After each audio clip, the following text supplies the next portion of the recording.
Hey guys, my name's Sophia and today I am doing another Booktober video. It's gonna be my September wrap up. My dog's barking in the back because she doesn't like that I won't let her in this room while I'm filming. She already knocked over my tripod, so I'm not letting her in this room, so enjoy the lovely barking of my dog. I read 9 books in September. This is coming a little bit late to y'all because I haven't really had time to film on the schedule that I wanted, but I'm determined to get all 13 videos out to you guys. So let's get started. The first book that I read in September was Frankenstein by Mary Shelley. I was reading this for one of my classes in school and I love this book. It's one of my all-time favorite classics, so I absolutely loved rereading this for school. I did annotate it. You can see some tabs. I did get this edition because my professor specifically wanted this edition, so of course I was gonna buy it, as if I was gonna say no to buying another copy of one of my favorite books. But yeah, read Frankenstein, loved it. Perfect fall read. It's dark, it's spooky, it's horrific, and I just love analyzing this book to death. So I think I already said it, but 5 stars. There we go. The second book that I read in September was The Spanish Love Deception by Elena Armas. This was kind of a buddy read with one of my friends, but not really. Like, we didn't specify we were reading it at the same time. She told me she was reading it, so I ordered it and then I read it, and then I ended up reading it first. But yeah, this is a, well, it was an independently published romance book. I believe this book and the next book got picked up, which is really nice for the author. But it follows a girl. She needs a date to a wedding. I believe that her ex is getting married, or her ex is like, I can't remember the specifics. Like, her ex is somehow involved with the wedding, and so she doesn't want to show up without a date, and so her kind of like work enemy offers to go ahead and go with her, and then they do that and they have like an enemies to lover fake dating relationship in Spain. It was really cute. I did wish that there was less like build up to Spain in the beginning, because for me the beginning dragged on so much, but then the ending was so rushed. So I really just wanted more of them being like a legit cute couple and less of like the build up. So what I'm saying is the pacing for me was what knocked this from possibly being a 5-star or favorite of the year to a just solid 4-star romance. I really did enjoy it, and the parts I loved, like the parts where they're in Spain and where they're getting together for real, I loved, but that beginning part was just not it for me, which is why I gave it 4 stars. I do recommend picking it up. I will also say this is a debut novel, so I am going to be picking up the next book that this author is releasing, I believe next year, and hopefully like those issues get sorted out, and hopefully she'll become a favorite author of mine. Next I have another indie novel, and that is The Marionettes by Katie Wesmer. This is a new adult paranormal romance series. It follows Valerie, who is a witch, and she is doing her like trials to become a marionette. And basically a marionette is a witch who guards like a vampire for their rest of their life or whatever. It's like a high honor thing. And so she is doing her trials, and you get like assigned a vampire as like a test run, and then she realized things start happening. There's this mystery she's trying to figure out, as well as figuring out like the depth of her powers as a witch. And yeah, I really enjoyed it. It's a solid first book in a series, and I think the second and third books will probably be much better, at least in my opinion. First books like this, one, it's short, it's like less than 300 pages, so there's not too much like to go off of when discussing it. So I'm excited to get more from these characters and this world, and I believe one of the future books is going to be dual point of view from Valerie and the guy's point of view, which I'm very excited about. I love dual point of view books, so there's that. But yeah, it was a solid 4-star read for me. Like I said, it's a very good introduction book, but I'm very much looking forward to the next books in the series. Also has witches and vampires, and I love witches and vampires, so it automatically got like 3 stars because of that. Moving on. Next we have my 5-star read that wasn't a reread, so it's a new to me 5-star, and that is These Hollow Vows by Lexi Ryan. I love this book. I wasn't expecting to love this book so much. So this book follows a girl that her sister gets taken, so she has to go to the Fae world to try and bring her back, and she gets tangled up with this Fae prince and then this other Fae prince who's a little bit darker, so it's a battle between the good boy and the bad boy, all that stuff. But this I thought was just gonna be a stereotypical Fae love triangle book. No, there's betrayal everywhere. Where I saw it coming happened, where I didn't see it coming happened, the ending happened. So yeah, and the sequel doesn't come out till July. But I loved this book.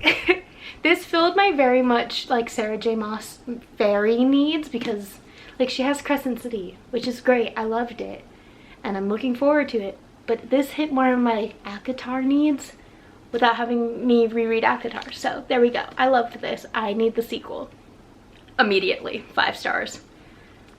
I'm gonna go read more fairy books because they bring me so much joy.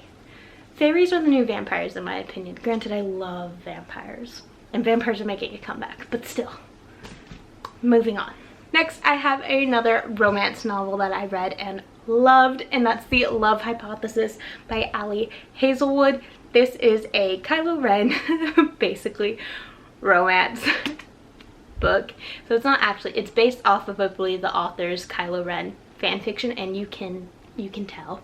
This is about a girl. She is getting her PhD and she lied to one of her friends saying she was going out, and when she really was going to go work on her experiments, her friend is in the school building, so she just kisses the first guy she sees, which happens to be a different professor for a different part of the science building. And then they start to fake date because she wants her friend to date like one of, not really an ex, but like someone she went out on like one date with, and they're like, oh, that'll be awkward, and she's like, no, y'all are fine, y'all can date. But they don't believe her, so she starts dating this man, fake dating this man, and it was so cute. He was great. He bought her pumpkin spice lattes despite him thinking they're disgusting, which I've had friends do that for me, so I understand. So yeah, this was super cute. Is it kind of cheesy? Yeah. Did I love it? Yeah. And I'm so excited to read more from this author because I think this was also a debut published, which is really fun. But I'm very excited to read it. I loved the academic setting. That wasn't like a dark academia book, and it was really cute, really fun. And I like how they supported each other. It was just so cute. What more could I say? Anyways, 4.5 out of 5 stars. A favorite of the year. Loved it. Oh my god, why am I sniffling? Also, okay, I was about to say coffee break. This is a tea. So I've been drinking chai tea lattes lately. I don't know why. I was on a really huge pumpkin cream cold brew kick, and then it hit 70 degrees one day in Texas, and I was like, I need a warm drink. So now I'm drinking these. It's quite literally 72 degrees outside. Like the rest of the week is in the 80s still. But today I went outside to walk my dog and I was like, it's cold. And I loved it. So I got a hot drink. Do I miss my iced coffee? Yes. But it's okay. Fall is here-ish. Kind of. Fall doesn't hit Texas till like Thanksgiving, and then it's winter, and then it's summer again. So anyways, thank you for coming to my tea intermission. Back to the books. The next book that I read was A Lesson in Vengeance by Victoria Lee. This is a creepy dark academia thriller mystery novel that left me so confused. So this girl, our main character, what's her name? Felicity. So our main character, Felicity, right, okay. So she left school for like a year because her, was it a girlfriend or a best friend? Yes. Died. And everyone was like walking around eggshells, so she left school for a year. She came back. She is doing research on the first 5 girls that went to this academy, and they were all murdered, and supposedly they were also witches. And so she gets like really hooked into the lore of that story and was trying to get to the bottom of these murders.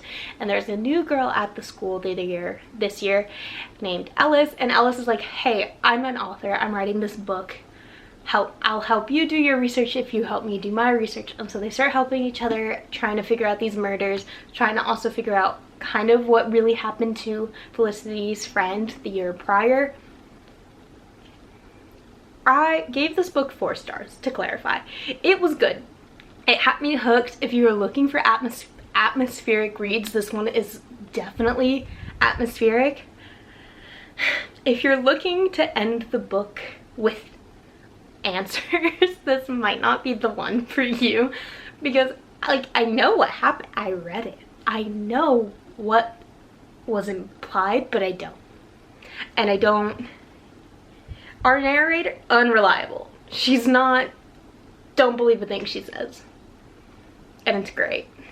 4 out of 5 stars. I have so many questions. I'll probably reread this. This is a book you have to reread afterwards. When will I reread it? No clue. Will I forget the answer that we received? Probably. But it will be great. So moving on. The book was just so weird, but like the aesthetic was perfect. Next, I have another kind of spooky book that I hadn't planned to read in September, but did anyways, and that is The Companion by Katie Allender. This I saw floating around last year and the year before. It was marketed as a YA gothic novel, which it does have the elements. So it follows a girl whose parents die in a car crash, and she is the only one to survive, and she was hopping around from foster home to foster home and like group homes and stuff like that, when finally this family is like, hey, you can live with us if you watch over our daughter, who like, she's alive, she can hear you, she does everything, she just like doesn't really do anything all day, and she kind of just sits and stares and stuff like that. And she's like, okay, yeah, that's fine, cool. If she needs a friend, I'll be her companion. But then there's this mystery of the mother's sister who was murdered, and it like wiped from existence except from this old dusty room. And the story is really good. It's basically a haunted house story, and I liked that the friendship in this was the highlight. Like, there is a romance, but it's not like the main component. The friendship that grows is. It was really good. It was a little bit predictable, I will say, but it was still really nice to read. And for a YA gothic, which I'm slowly getting more into, I think it was a solid one for me to start with. That's why I gave it 4 out of 5 stars. There we go. Next, I picked up another romance book. I've been like just flying through romance books this year, and I'm not mad about it. And that is The Wall of Winnipeg and Me by Mariana Zapata. This is the first Mariana Zapata book I've ever picked up. I've seen her before in YouTube videos, but she really like started getting my attention on TikTok and stuff. I never really read her before because she's known as the queen of slow burn romances. I'm not a fan of slow burn romances typically. Like, they're okay in like fantasy books because usually the series is really long, so the build up is nice, but in like standalone romances, I'm like, I'll take a little bit of time, but then usually halfway through I'm already like, can this couple get together? This couple doesn't really get together until like 70% of the way through, and even then it's like, oh wait. So I gave it 4 stars. It's a chunky book. It's almost 700 pages. I gave it 4 stars. I enjoyed it. I liked it. I'm going to read more of her books. My issue with this one is literally we have like this much left. The couple gets together and then it ends. And I was like, I want more of them being an actual couple. That was also why I knocked 0.5 off of The Love Hypothesis, because that one also ends really abruptly after like they actually get together. I love fake dating. These both have fake dating. But I like fake dating when we still get to see them at the end as being an actual couple, not just faking it. And I needed this to have a little bit more. Because I'm like, yes, they're together, that's great, that's dandy, fun. All their issues are like being resolved in romance books. And then it's just like the end, and I'm like, what about like them being together as a couple? Like a legit one, not a fake one. I'd love to see that. So that was my only issue with this book. If I had gotten that, this probably would have been a 5-star, because for as long as it is, I think I read it in like a day and a half. So there we go. 4 stars. I do really like this. Oh, if you don't know what this is about, it's about a football player who's known as the Wall of Winnipeg. And he's like awful basically to everyone and has an attitude problem. And she's his assistant, and then she's like, I'm gonna quit because you treat me awful and I'm gonna work for myself. And he literally shows up on her doorstep and is like, please come back. And then he gives her a proposition, and then they end up fake dating from there. And it was really good. I just wanted more of them as an actual couple at the end. But besides that, good book. I'll read more from her. So the last book that I read was, let me take my star rating tab off of there. Yes, I have to put sticky note tabs to remember the star ratings for all of these. That's Utopia by Thomas More. I had to read this for school. It was good. I gave it 3 stars, like I said. We didn't read all, like, every single thing, but we read most of it. Like, we didn't read, like, the intro or, like, any of the notes or stuff, but it was interesting. It's basically just talking about this utopian society, this ideal society. I agreed with some things, I disagreed with most of it. A lot of it was just being like, this is what they do for religion. This is what they do for a job. I'm like, okay, I'm bored. So that's why I gave it 3 stars. It was still, like, I liked the class discussions on it, which is why I gave it 3 stars. I think if I read this on my own, I'd just give up. So education sometimes makes books better and not draining. Anyways, this is the last book I read, so I ended on not so great of a note, but that's okay. Alright, so those were the 9 books I read in September. I loved most of these. I enjoyed most of these. Some of them left me with questions, some of them left me wanting more, but that's okay. Thank you guys so much for watching this video. I hope you guys enjoyed. I enjoyed making this. Don't forget to like, comment, and subscribe if you would like to, as well as check out any links in the description bar below, and I will see you guys for my next Booktober video. Bye guys!